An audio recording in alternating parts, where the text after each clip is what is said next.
System আসলে। এরপরে ধরেন এই রুমটাকে পরিষ্কার পরিচ্ছন্ন বা ভেন্টিলেশন থেকে যদি কোনো হিট হয়ে যায় অনেক কিছু, সেক্ষেত্রে একটা ভেন্টিলেশন সিস্টেম আছে আমাদের উপরে।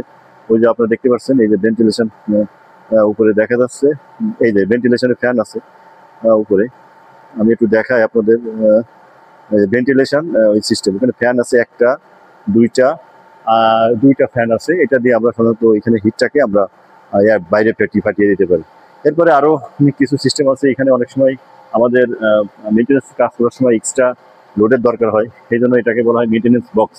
মানে এখান থেকে পাওয়ার নিয়ে আমরা এখানে এক্সট্রা যে কাজগুলো, ধরেন ওয়েল্ডিং করতে হতে পারে, তারপরে অনেক ধরনের লাইট জ্বালাতে হতে পারে, অনেক ধরনের মেশিন চালানো করতে হতে পারে, সেই জন্য আমরা এক্সট্রা কিছু, আমাদের এখানে কিছু এক্সট্রা কিছু পাওয়ার আছে, যেমন একটা বক্স, এক্সট্রা পাওয়ার বক্স।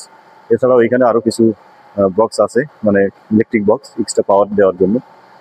এই হচ্ছে আজকে এই পর্যন্ত। মোটামুটি এই হচ্ছে ডিজাইন। একটা ফার্ম হাউসের এই কয়টা সিস্টেম লাগে, আরো দুই একটা সিস্টেম লাগে, হয়তো বা আমার নজরে আসতেছে না। যাই হোক, আমি Soumen Mondal, Instagram, Facebook, TikTok সহ ইউটিউব চ্যানেলে, আমার চ্যানেলের নাম সৌমেন ইঞ্জিনিয়ার। আপনারা ভিজিট করবেন আরো অধিক কিছু জানার জন্য। ধন্যবাদ সবাইকে।